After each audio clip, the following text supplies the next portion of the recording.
আসসালামু আলাইকুম ভিউয়ার্স, আপনারা মেবি অবগত আছেন আমি সাতকানিয়া লোহাগাড়া গেছিলাম একটা ভ্রমণে। এটা আমার জীবনের প্রথম দূরে একটা রাইড।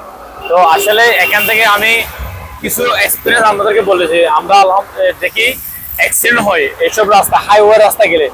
তো আলহামদুলিল্লাহ আমি সুস্থ শরীর নিয়ে ফিরে আসতে পারছি এবং আমি এখানে রোডে ঘাটে যেগুলো সাইনবোর্ডের মধ্যে লিখে দিচ্ছে বা এখানে আসতে চালান, সামনে হচ্ছে তাই এখানে স্পিড ব্রেকার আছে মানে লিখে দেয়।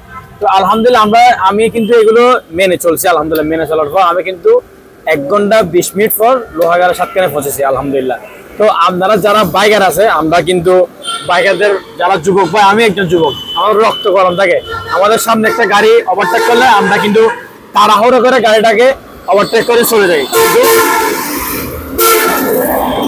একটি দুর্ঘটনা সারা জীবনের কান্না, কিন্তু আমরা এটা মনে রাখি না। যেমন এরকম দেখেন এখানে কিন্তু হাইওয়ে, যেমন এখানে সাতকানিয়া এলাকায় হাইওয়ে রোড আছে। সামনে গেলে আমরা দেখে দিই সামনে হচ্ছে স্কুল, সামনে স্কুল, বামে মোড়, এরকম যেগুলো বুড়ে লিখে দেয়। এইসব জায়গা যদি আমরা মেনে চলি তাহলে আমরা ইনশাল্লাহ কোনোদিন অ্যাক্সিডেন্ট হবে না।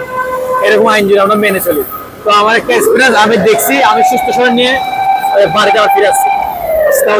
আল্লাহ হাফেজ।